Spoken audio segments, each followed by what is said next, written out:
In late March 2022, I decided to walk one of Scotland's well-known long-distance trails, the Great Glen Way. This video highlights my experience of this walk and may help you decide if you'd like to make it one of your walks too.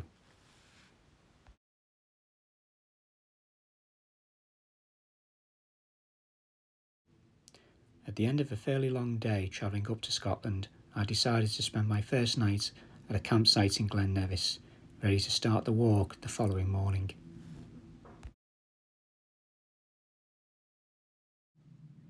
The walk starts in Fort William.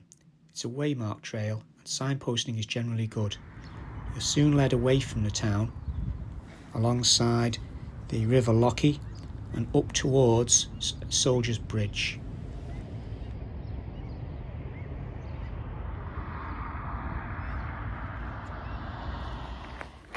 The path on this walk is mostly a stony, gravelly type surface for much of the walk. It's both easy to navigate and easy to walk upon.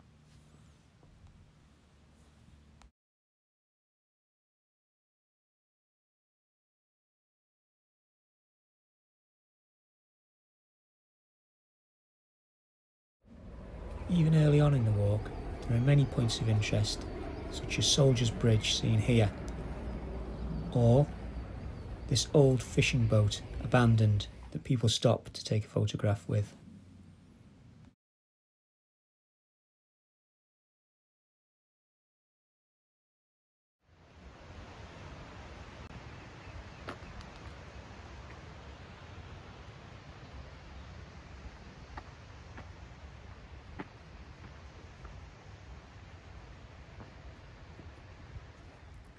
As you reach the Caledonian Canal, there's an opportunity to take a left turn instead of a right and head down to Corpatch.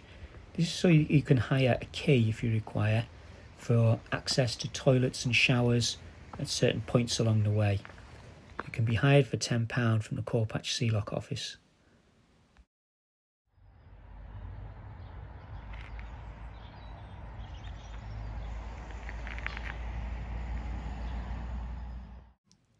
As we continue along, we soon reach the impressive site of Neptune's Staircase.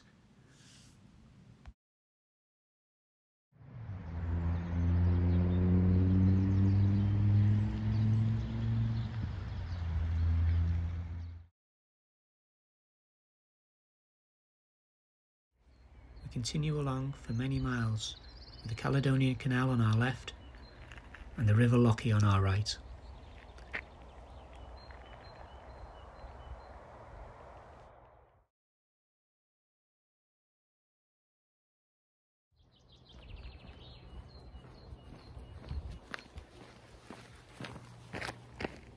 We now reach the edge of Loch Lochie. This will remain on our right now for quite some miles to come.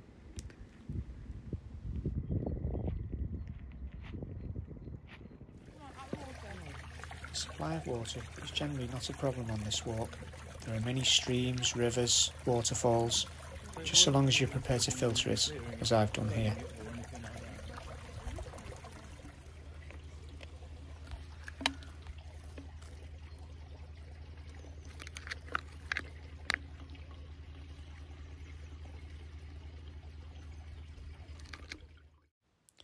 Although Loch Lochie still remains on our right, we now start to gain some elevation and get our first taste of the forest.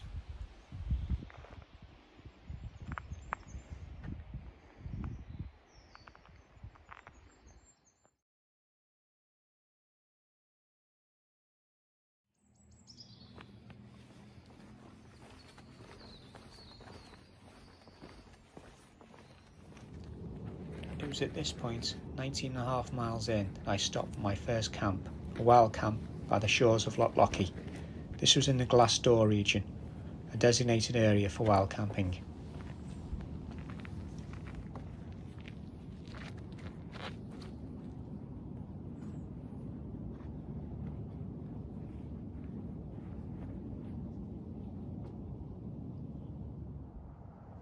I was the only one camped at this picturesque location that night and felt like I had the whole area to myself.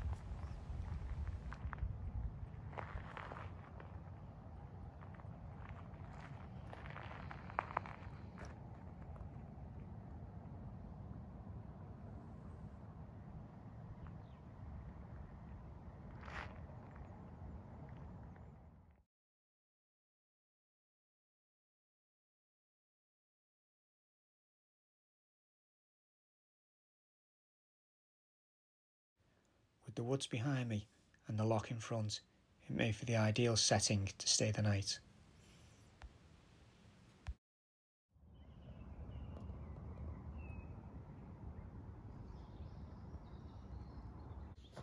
The next morning I woke up early and had my breakfast by the lochside. I soon packed up camp, leaving no trace, and headed back out onto the trail. The mornings were cool, frosty and overcast with fog, but that soon cleared and made way for sunshine.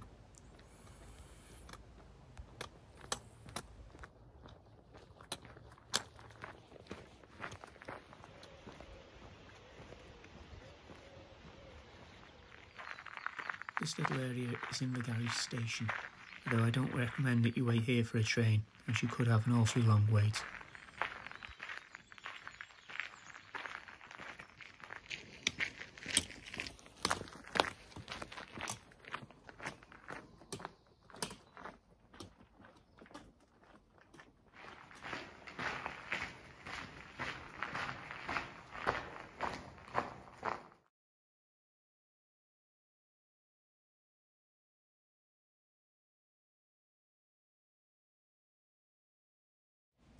I was fortunate enough to be blessed with sunshine for much of this trail, and when I reached Fort Augustus, the sight of a cold beer and a burger was very much appreciated.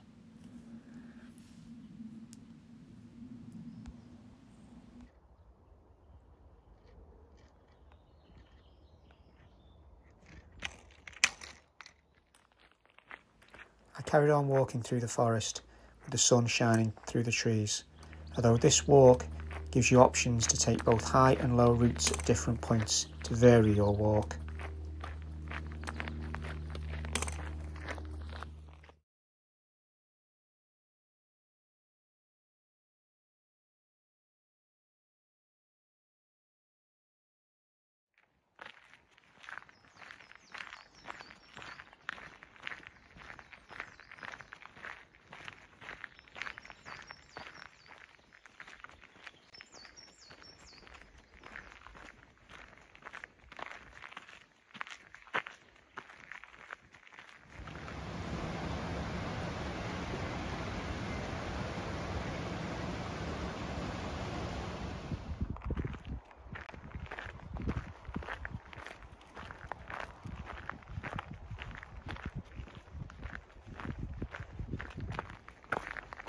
At this point again the route splits between a high or low route choice.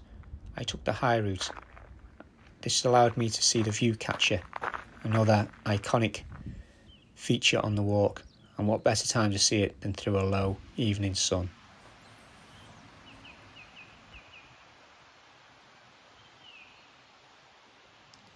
My second night's wild camp had seen me cover another 24 miles that day, and I had another peaceful night's sleep in the woods before being up early again the next morning to continue my walk.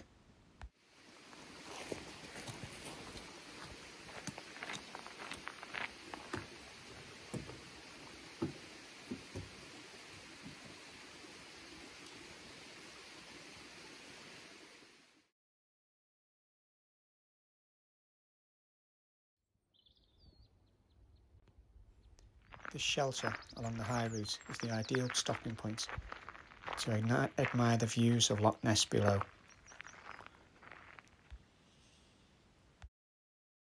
We continue through Drumlish Rocket, the last major town before Inverness and the last chance to stock up on any supplies.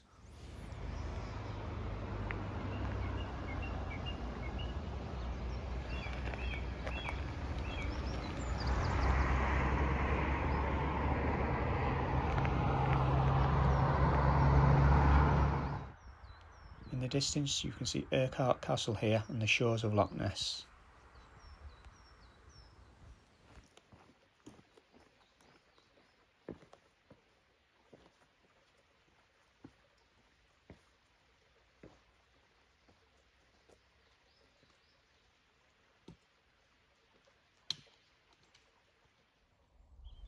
We continue to gain height here as once again we climb up into the forest, again looking down onto Loch Ness.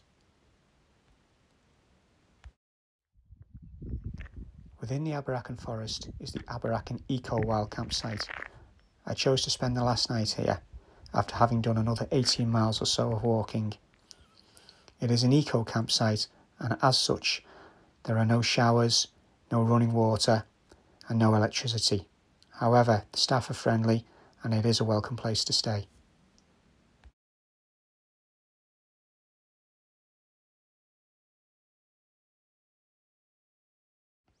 The next morning I woke early.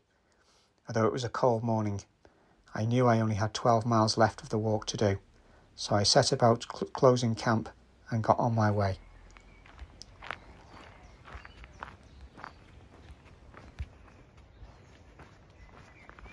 Due to the morning fog, I didn't get any early views of Inverness until I was actually there. Although I can't complain, the weather over the last 3 days have been very good to me.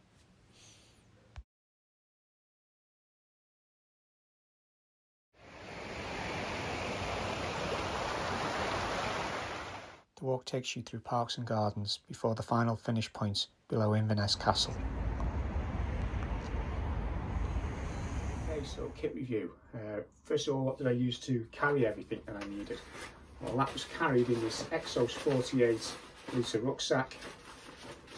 Good sized rucksack, nice stretchy pockets on the front and the side, very comfortable. And I couple that up with this OMM chest pouch, which would basically sit there. This was ideal for carrying things like snacks, map and any other bits and pieces that you wanted readily to hand.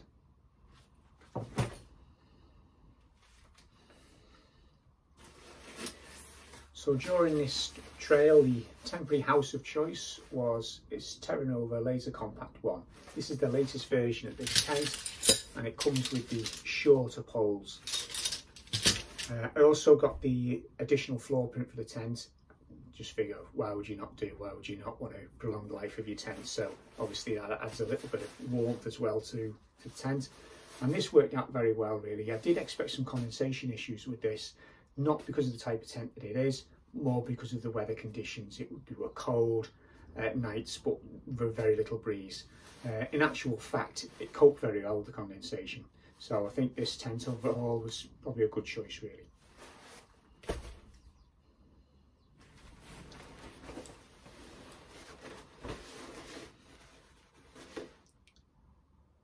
Sleeping system.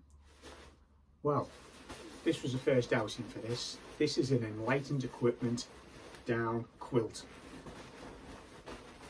And it worked out okay. The idea of these, if you're a side sleeper, you've got more space to move around.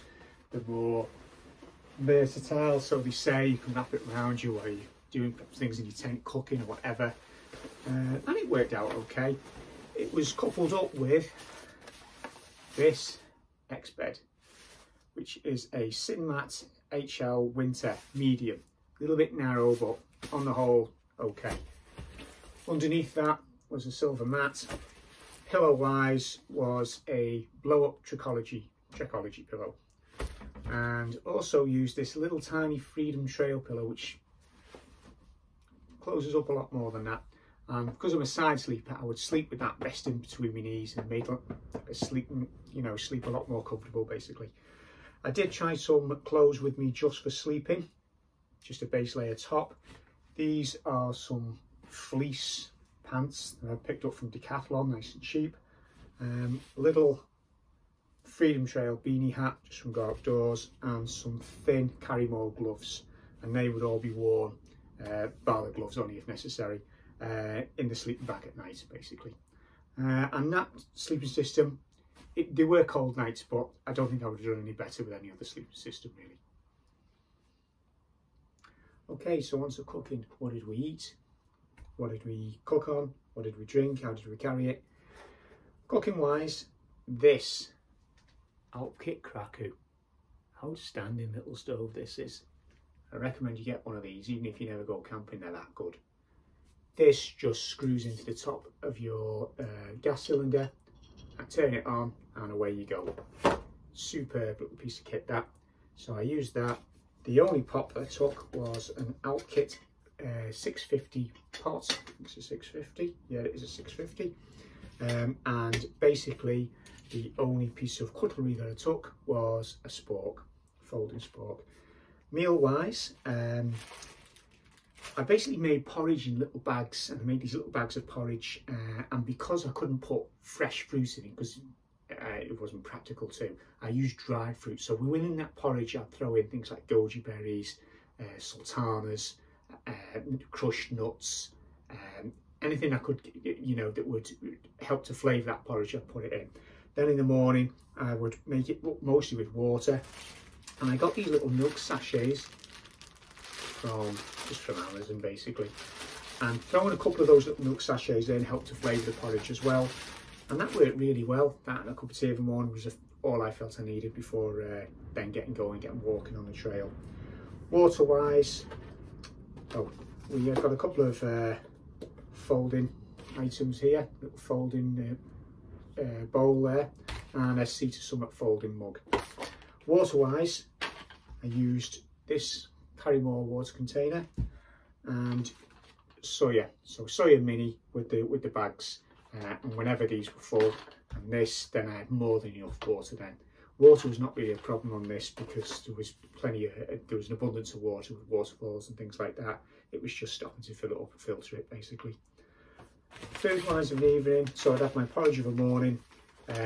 During the day I'd stop somewhere to get something, whether it be a sandwich or a burger or whatever, and then in the evening I would tend to have one of these kind of meals. So these are your typical sort of freeze-dried meals or boil in the bag type meals that you can just pick up. Okay, on to some of the other items that have not yet been mentioned. Okay, spare clothes. So I didn't take much in the way of spare clothes. A couple of pairs of spare socks, some underwear, and an Outkit hoodie. Those all went in a dry bag, and they were the spare clothes that I took, the only spare clothes that I took in addition to the clothes that I was wearing. Jacket wise, I took this thin, no particular brand, just a thin down jacket, which worked quite well because I could even wear that in a sleeping bag if necessary, it's that thin. Did take some Montane Prism gloves, really nice gloves, they were handy to have. Waterproofs wise was basically this Berghaus Gore-Tex jacket, just fairly lightweight, and some Outkit waterproof trousers. Never needed them, weather was that good, didn't wear waterproofs not once. Did also take, and I don't go anywhere really trail wise without this, is an Outkit bivy bag. The reason I take this is twofold really. If condensation is really bad in the tent, then you can actually, instead of risking your sleeping bag getting wet, you could put your sleeping bag inside this and it will remain dry. Also, if it's a freezing cold night, again, put your sleeping bag in it and it's just going to give you that added layer of warmth again. So worth taking, I think. Electrics, all carried in a little roll bag, and basically in there was basically mostly a power bank and the associated leads for charging up phone and head torch, things like that really. The lighting that I took basically consisted of a little Petzl headlight that I'd recently bought, little rechargeable Petzl headlight, worked really well, and a little, this is a Night Eyes little light, doesn't look much, but hanging it off the inside of the tent worked really well. And between those two forms of lighting, that was more than enough for me. Trowel, some toilet paper, wash kit wise, just basically went into this plastic bag and consisted of some shower gel and a towel. This is a bigger towel probably than I needed in reality, because I was planning to stop at least one proper campsite along the way, and it just never happened. If I'd known I was going to be wild camping the whole of the lot, I probably could have got away with a smaller towel. First aid kit, again, to keep weight down, just went into a little Celex bag. Usual things in here, nothing particularly special. Paracetamol, ibuprofen, things like that. Talcum powder for my feet, because it also incorporated some foot care, which would be the talc and blister plasters and such like. A buff, really handy, especially when the sun started to come out, because it was the only thing I had available to keep the sun off me basically. Current times, masks, and a little sponge just in case of any condensation issues within the tent, but again it never even got opened, never even got used. Flip-flops, again for staying in a campsite, traipsing off to showers and things like that, but never featured, never came out the bag. And a flask, which I used quite a lot when I did the West Highland Way. It was great to make an extra coffee from one and have it along the trail. This time, for some reason, I just never used it. So again, it was something that I took that I didn't really need in reality. And bits and bobs wise, those are more or less the things that we took. Oh, I did take this little knife, this little tiny little Swiss Army knife, which I found really useful actually, despite its diminutive size, because it has so much on it. There's scissors, tweezers, all kinds of things on it really, and I just found it so much more useful than a bigger folding knife, a heavier knife that you probably wouldn't use. Okay. So, footwear. What did I walk in? These Ultra Lone Peak 5s. Very nice these were. First time for me walking in trail shoes really. Normally I would wear boots. On the West Highland Way I had leather boots on and my feet paid a price. These were lovely. Did get one or two blisters, but nothing like what I would have had on with boots on, so these were really comfortable. I also tried these in gingy toe socks. I thought these were going to be life changing, but to be honest, when I swapped them out, when I'd used them up and I went on to these ordinary socks, there wasn't a great deal of difference. So the idea is your toes are in between, each toe's got its own little pocket if you like. And I think from a toes point of view, they do look after your feet better. The rest of your feet, your heels and everything else, I don't think they're much different than normal socks, but you know, they were worth trying. Also had these little gaiters. These are just the short gaiters that are used particularly with trail shoes and things like that. Never used them, never needed them. The reason I took these was, on some reviews, some people say that these are prone, these shoes, to stones flicking up and getting into the back, and I knew it was largely a gravelly path. I never found that at all. One or two times you get a little stone in there, but generally speaking, no. I did use walking poles, okay, and it was well worth it, well worth using walking poles. A large part of the walk is flat, but there are ascents and descents obviously in the walk, and walking poles were very, very useful.